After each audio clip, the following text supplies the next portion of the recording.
மகிழ்ந்த நேயர்களுக்கு வணக்கம். இன்று நம்மோடு பாரதிய ஜனதா கட்சியினுடைய மாநில பேச்சாளர் மற்றும் ஊடகவியலாளர் திரு ஃபயர் சதீஷ் அவர்களை நம்முடைய அரங்கத்திற்கு அழைத்திருக்கிறோம்.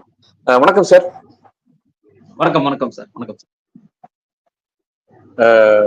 ரொம்ப பிரபலமான மற்றும் பரபரப்பான ஊடகவியலாளர் நீங்க.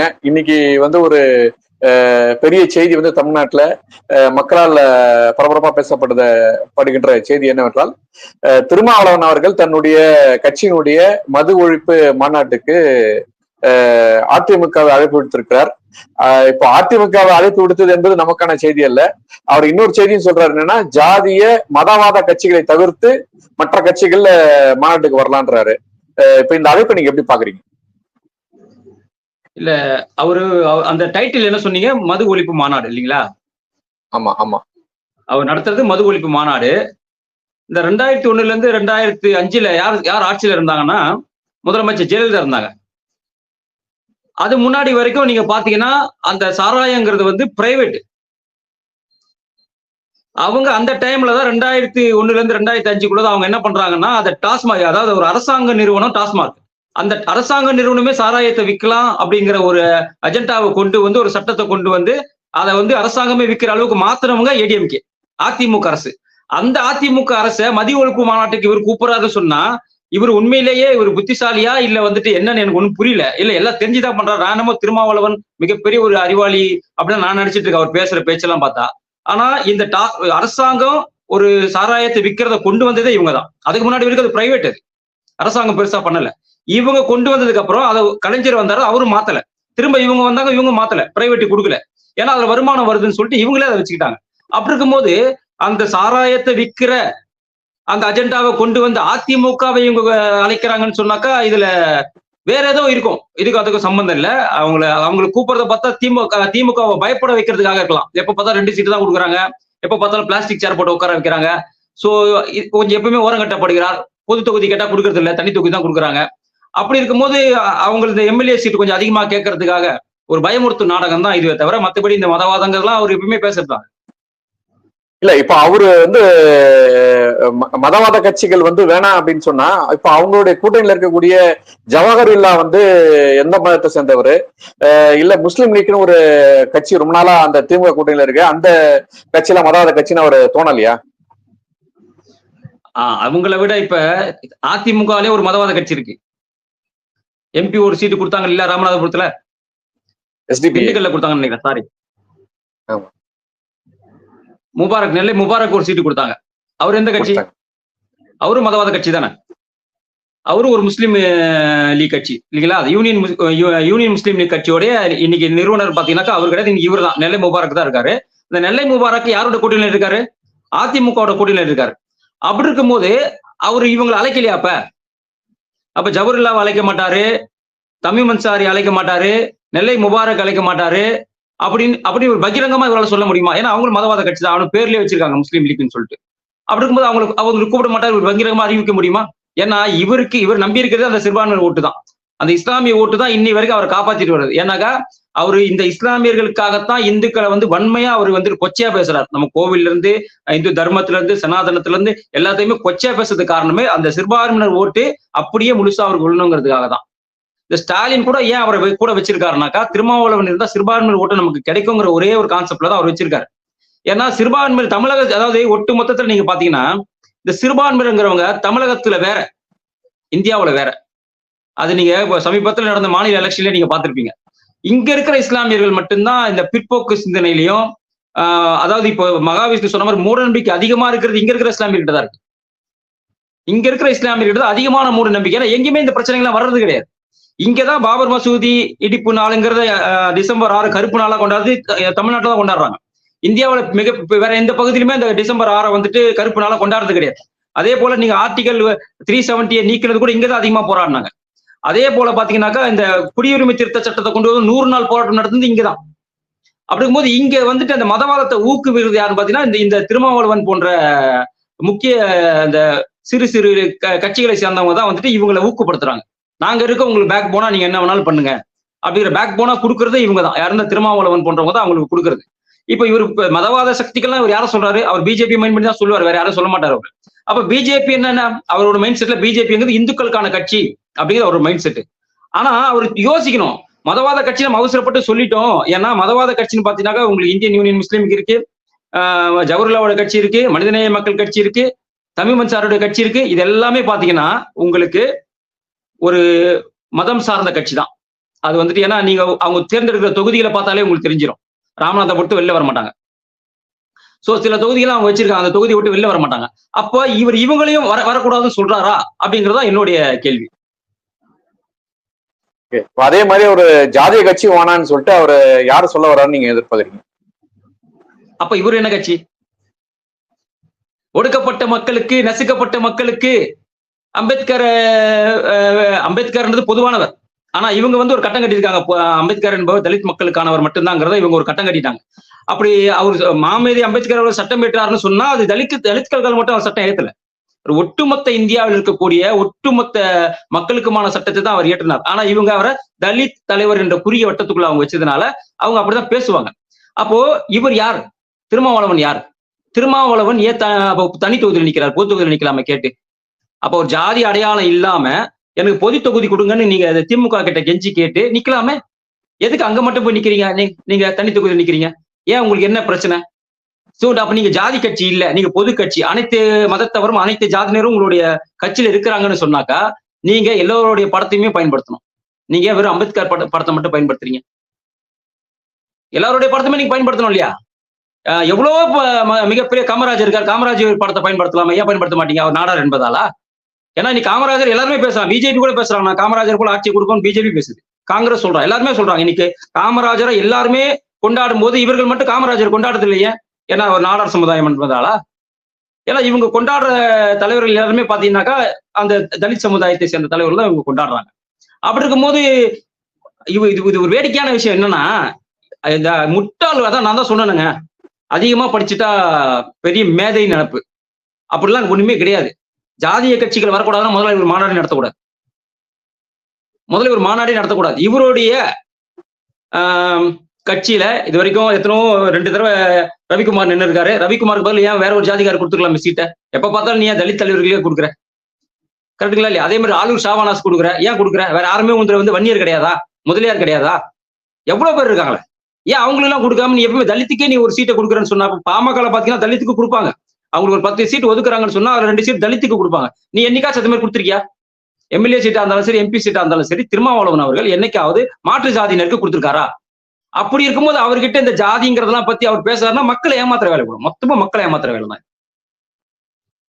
இந்த மாநாடும் வந்து திமுக மிரட்டுறதுக்கான மாநாடு தானா, இல்ல உண்மையிலேயே அதுக்கான நோக்கம் இருக்கா? 100% இதை திமுகவை மிரட்டுவதற்கான மாநாடு. ஏற்கனவே ஒரு மாநாடு உங்களுக்கு நடத்தினார் இல்லைங்களா, எலெக்ஷனுக்கு முன்னாடி ஸ்டாலினை வர வச்சு மிகப்பெரிய ஒரு மாநாடு நடத்தி கிட்டத்தட்ட ஒரு 5 லட்சம் பேரை கூட்டி ஒரு பெரிய மாநாடு நடத்தி தனக்கு எவ்வளவு பெரிய ஸ்ட்ரென்த் இருக்கு, எனக்கு சீட் அதிகமாக வேணுங்கிறதுக்காக அந்த மாநாடு நடத்தினாரு. ஆனா கடைசியில என்ன பண்ணாங்க, ஒரு கூப்பிட்டு உட்கார வச்சு, தம்பி உனக்கு எப்பயுமே பிளாஸ்டிக் சேர் தான்ப்பா, அந்த சேரை விட்டு நீ எந்திரிக்க கூடாதுப்பா, நீ இங்கேயே இரு தம்பி, உனக்கு எப்பயுமே நீ வந்து தனித்தொகுதியில் தான் நிக்கணும். ஆனா ஸ்டாலின் என்ன சொல்லுவாருன்னா, பாஜக உள்ள வந்துடும், நீ இப்படி கேட்டா பாஜக உள்ள வந்துடும், பாஜக உள்ள வரக்கூடாதுன்னா நான் சொல்றது நீ செய். அவரு பாஜகவையும் திருமாவளவனையும் முட்டை விடுறாரு. யாரு? ஸ்டாலின் அவர்கள் பாஜகவை காரணம் காட்டி இவருக்கு சீட்டை குறைக்கிறார். இவர் எங்க வைக்கணுமோ அங்கதான் வைக்கிறார். ஏன் இவருக்கு பொது தொகுதியா ஸ்டாலின் கொடுக்கல? ஏன் 2 சீட்டு கேட்டார், 4 சீட்டு ஏன் கொடுக்கல? ஒண்ணுமே இல்லாத காங்கிரஸுங்க, காங்கிரஸை விட அதிகமான வாக்கு வங்கி வைத்திருக்கக்கூடிய திருமாவளவன் கட்சி, கரெக்டுங்களா? அது அந்த மக்கள் நல கூட்டணியில அவங்க நிரூபிச்சு காட்டினாங்க. அப்படி இருக்கும்போது காங்கிரஸுக்கு 10 சீட்டை கொடுத்துட்டு திருமாவளவனுக்கு நீங்க 2 சீட்டை கொடுக்குறீங்கன்னா, திருமாவளவனுக்கு குக்குராக முதல் எல்லா இடத்துலயுமே தொண்டர்கள் இருக்காங்க, ஒரு அளவுக்கு இருக்காங்க. அப்படி இருக்கும்போது நீ காங்கிரஸுக்கு 10 சீட்டை கொடுத்துட்டு திருமாவளவன் 2 சீட்டை கொடுத்தீங்கன்னாக்கா, அப்ப திருமாவளவன் நீங்க கீழே தான் வச்சிருக்கீங்க, இன்னும் கூட காங்கிரஸ் நீங்க மேல வச்சிருக்கீங்க. அப்ப காங்கிரஸை விட கீழே தான் நீங்க திருமாவளவனை பாக்குறீங்க அப்படின்னு தான் ஸ்டாலினோட எண்ணம். அப்போ காங்கிரஸை விட பெரிய ஆளுங்கிற காட்டுறதுக்காகத்தான் நம்ம திருமாவளவன் அந்த மாநாடு நடத்தினார். அன்னைக்கு 5 லட்சம் பேரை கூட்டினார், மிகப்பெரிய மாநாடு. ஸ்டாலினை கூப்பிட்டு மிகப்பெரிய வரவேற்பு எல்லாம் கொடுத்தாரு. ஸ்டாலினே மிரண்டு போயிட்டாருன்னா பாத்துங்களேன். அப்படி இருக்கும்போது இப்ப இந்த மாநாடு எதுக்குனாக்கா, நான் அவ்வளவு பெரிய மாநாடு நடத்தியே நீ எனக்கு கவனிக்கலையே, இதுக்கு மேல உங்க கூட இருந்தான்னா இல்லாட்டி என்ன? இதுக்கு மேலே இந்த மாநாடு ஏன் மது ஒழிப்பு மாநாடு ஏன் நடத்துறாரா? இன்னைக்கு போதைங்கிற ஒரு விஷயத்தை தான் இன்னைக்கு எல்லா அரசியல் கட்சி தலைவருமே கையில் எடுத்திருக்காங்க. ஏன்னா இன்னைக்கு லேட்டஸ்ட் நியூஸ் கேட்டுங்க, நம்ம இன்னைக்கு கோர்ட் சொல்லியிருக்கு, ஹைகோர்ட் சொல்லியிருக்கு, குழந்தைங்க கிட்டலாம், ஸ்கூல் பள்ளிக்கு குழந்தைங்க கிட்டலாம் இந்த போதைப் பொருள் சர்வசாதாரணமா கிடைக்கிறது மிகவும் வருத்தத்துக்குரிய செய்தின்னு சொல்லிட்டு இன்னைக்கு ஹைகோர்ட் நீதிபதி சொல்லியிருக்காரு. அப்படி இருக்கும் போது இன்னைக்கு ட்ரெண்ட் என்ன? இதை வச்சுதான் அவர் அரசியல் பண்ண முடியும். அது இல்லாம கள்ளக்குறிச்சிக்கு இவர் எங்க இருக்காரு? விழுப்புரம் பெருங்கோட்டத்துல தான் இவர் இருக்காரு. கள்ளக்குறிச்சியில இவ்வளவு பெரிய சம்பவம் நடந்திருக்கு, இவ்வளவு பெரிய சம்பவம் நடந்திருக்கு. ஸ்டாலினை அவர் கண்டிக்கவே இல்லைங்க இது வரைக்கும்.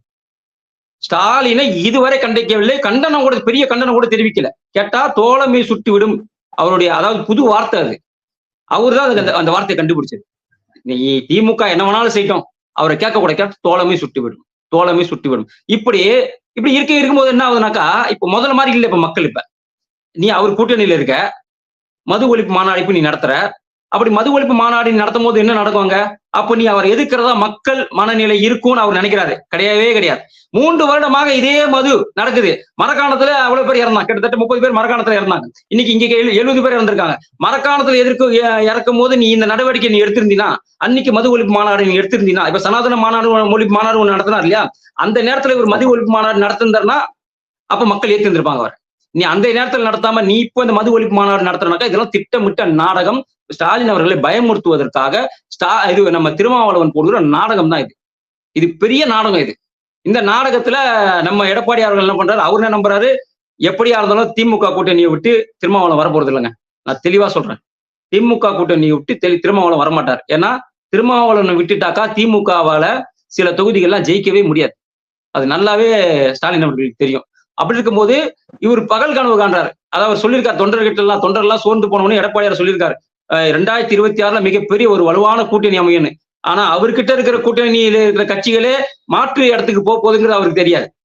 அவர் இன்னும் மண் குதிரை மேலதான் சவாரி செஞ்சுட்டு இருக்காரு தவிர, அவர் திருமாவளவன் நம்புவதெல்லாம் வந்துட்டு மிகப்பெரிய ஒரு நாடகம்.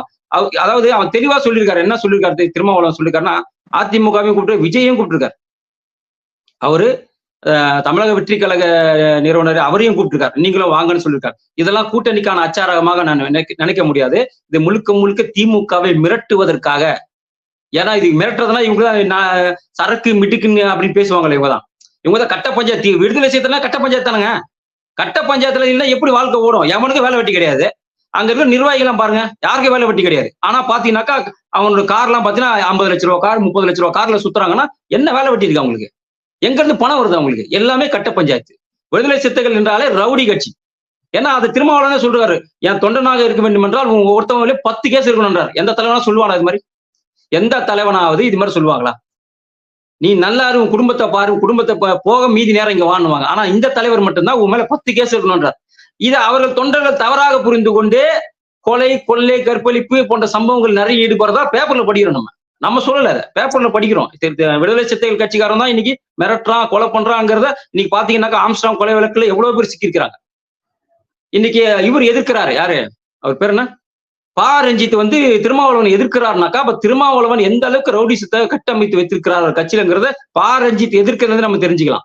அப்படி இருக்கும்போது இதெல்லாம் உண்மையிலே சொல்ற திருமாவளவன் அவர்கள் ஸ்டாலினை மிரட்டுவதற்காகத்தான் இவ்வளவு வேலை செய்யறார்.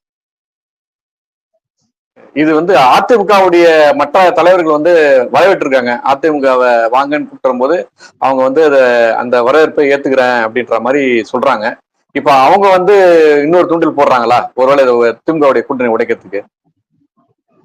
இல்ல, 2026 தேர்தல் நம்ம எடப்பாடியார் அவர்களுக்கு வாழ்வா சாவா தேர்தலுங்க. ஏன்னா தொடர் தோல்வி. அவரு இன்னைக்கு முதலமைச்சரா இருக்கும் போதுல இருந்தும் சரி, இன்னைக்கு பொதுச் செயலர் ஆனதுல இருந்தும் சரி, தொடர் தோல்வி. அவருக்கு வெற்றி என்பது எட்டாக்கணி ஆயிடுச்சு. இப்ப அவர் என்ன பண்றது? இந்த 2026 தேர்தலை படுதோல்வி அடைந்தால் அண்ணாமலை அவர்கள் சொன்னது போல அந்த அதிமுக என்ற ஒரு கட்சியே இல்லாமல் போயிடும். அதற்காக என்ன விலை வேணாலும் கொடுக்கலாங்கிறதுல தெளிவா இருக்கிறாரு எடப்பாடியார். அதனாலதான் தொண்டர்கள் கிட்ட 2026 மிகப்பெரிய ஒரு கூட்டணி நாங்க அமைப்போம்னு பகல் கனவு காண்றாரு. அதெல்லாம் நடக்கவே நடக்காது. ஏன்னா இன்னைக்கு நான் ஒரே ஒரு விஷயம் சொல்லிடுறேன், இதுல சிம்பிளான விஷயம். அடுத்த 5 வருஷம் மத்தியில் யார் ஆட்சியில் இருக்க போறோம்? பிஜேபி தான் இருக்கு. பிஜேபி தான் இல்லையா? அப்படி இருக்கும்போது இப்போ திமுகவுக்கு பாத்தீங்கன்னாக்கா காங்கிரஸ் பேக் போன் இருக்கு. திமுகவுக்கு தோத்தாலும் யார் இருக்கா பேக் போன்ல? காங்கிரஸ் இருக்கு. இவங்களுக்கு யார் இருக்கா? இவர்கள் அனாதையாக்கி விடப்பட்ட கட்சி இவங்க. இப்ப இவங்களுக்கு யார் இருக்கா? இவங்களுக்கு 4.5 வருஷம் இவங்க கட்சியை காப்பாத்தி கொடுத்து, இவங்களுக்கு ஆட்சியை காப்பாத்தி கொடுத்து, இவங்களுக்கு எல்லாமே செஞ்சு கொடுத்து, இவங்க சின்னத்தையும் நம்ம தான் காப்பாத்தி கொடுத்தோம். அப்படி இருந்தும் நன்றி கட்டத்தனமாக இன்னைக்கு அவர் சொல்லி அண்ணாமலை அன்னைக்கு சொல்லிருக்காரு பாருங்க, 2019 வாரணாசியில பிரதமர் வந்துட்டு வேட்புமனு தாக்கல் பண்ண போறாரு, வாங்கன்னு கூப்பிடுறாங்களாம். ஒரு முதற்கட்ட தலைவர் கூப்பிடும் போது அதுக்கு எப்படி தோக்க போறாரு, எதுக்கு நான் வரணும், அது எந்த அளவு திமிரான பேச்சு பாருங்க. இது வரைக்கும் ஊடகத்துல வெளியே வரல. இதை பத்தி ஒரு விவாதம் கூட யாருமே நடத்தல. இப்படி பேசினாரா இல்லையான்னு கூட விவாதம் நடத்தல. எல்லாமே மூடி மறைக்கப்பட்டது. ஆனா பேசியிருக்காரு. ஏன்னா ஒரு ஒரு ஒரு தேசிய கட்சியோட தலைவர் மிகப்பெரிய ஒரு மாநாட்டில் இப்படி சொல்றாருன்னா அவர் பொய் சொல்ல வேண்டிய அவசியம் கிடையாது. அதை பொய் என்று இவர் மறுக்கவும் இல்லைங்க இது வரைக்கும். எடப்பாடியார் நான் சொன்னது பொய்ன்னு இது வரைக்கும் மறுக்கல. அப்படி இருக்கும் போது இனி தெளிவா நம்மள லண்டன் போகும்போது சொல்லிட்டு போனார், அதிமுகவோடும் எங்களுக்கு கூட்டணி கிடையாது, திமுகவோடும் கூட்டணி கிடையாது, இதுதான் நடக்கும் என தெளிவாக சொல்லிட்டார். அப்போ எப்படியா இருந்தாலும் திரும்ப நம்ம பேசி தாஜா பண்ணி பிஜேபி கிட்ட சேரலாங்கிறதா இவங்க எண்ணம். ஏன்னா இன்னைக்கு அதிமுகவுல பார்த்தீங்கன்னா 2ஆம் கட்ட தலைவர்கள் எல்லாருமே இன்னைக்கு ரொம்ப வருத்தத்துல இருக்காங்க. நம்ம பிஜேபி கூட கூட்டணி வச்சிருந்தா அட்லீஸ்ட் ஒரு 20 சீட்டு 15 சீட்டாச்சு ஜெயிச்சிருப்போமே. அதுல ரொம்ப வருத்தப்படுறவர் நம்ம ஜெயக்குமார் அவர்கள். அதிகமா செலவு பண்ணி அவங்க பையனை நிக்க வச்சாரு. கடைசியில 3வது இடம் தான் கிடைச்சது அவருக்கு. அவரு தான் அதிகமா ஃபீல் பண்ணார். அதே போல நீங்க கோயம்புத்தூர்ல பாத்தீங்கன்னாக்கா வேலுமணி, தங்கமணி அவங்க எல்லாம் என்னைக்கு வேணாலும் பிஜேபிக்கு வரதுக்கு ரெடியா இருக்கிறாங்க. என்னைக்கு வேணாலும் அவங்க உடைச்சிட்டு கட்சி உடைக்கிறதுக்கு ரெடியா இருக்கிறாங்க அவங்க. சோ இவங்களெல்லாம் நம்ம தாஜா பண்ணோம்னாக்கா ஏதாச்சும் போய் சொல்லி இவங்க 2026 வரைக்கும் இவங்களை தக்க வைக்க வேண்டும். கட்சியில முதல்ல கூட்டணி விட்டுடுங்க. இருக்கிற கட்சியில யாரும் வெளில போக கூடாதுங்கிறத ரொம்ப தெளிவா இருக்கிறார். ஏன்னா இன்னைக்கு விஜய் கட்சி ஆரம்பிச்சது வந்துட்டு பிஜேபிக்கு பாதிப்பு கிடையாதுங்க. ஏன்னா தமிழக அரசியலை பொறுத்த வரைக்கும் 2 களம் தான். ஒன்று மோடி எதிர்ப்பு, இன்னொன்று மோடி ஆதரவு. இந்த 2 களம் தான் தமிழகத்தை பொறுத்த வரைக்கும். அதுல இப்ப மோடி எதிர்ப்புல யார் யார் வராங்கன்னு பாத்தீங்கன்னாக்கா ஆல்ரெடி உங்களுக்கு ஏடிஎம்கே வந்துருச்சு. ஏற்கனவே திமுக இருக்கு, காங்கிரஸ் இருக்கு, விடுதலை சிறுத்தைகள் இவங்கெல்லாம் மோடி எதிர்ப்பு. இப்ப புதுசா ஒருத்தர் வந்திருக்காரு. யாரு? தமிழக வெற்றி கழகத்தோட விஜய் சொல்றாரு. விஜய் ஒன்றிய அரசுன்னு என்னைக்கு சொன்னாரோ, அவர் இப்ப பேசும்போது ஒன்றிய அரசு தான் பேசுறாரு. என்னைக்கு நீட்டுக்கு எதிராக பேசினாரோ அப்பயும் அவரு மோடி எதிர்ப்பாளராக மாறிவிட்டார். மோடி எதிர்த்தாதான் மக்கள் ஓட்டு போடுவாங்க கான்செப்ட்ல அவர் வந்துட்டார். அப்போ இங்க 2 களம் தான் இங்க. ஒன்னு மோடிக்கான களம், ஒன்னு மோடி எதிர்ப்புக்கான களம்.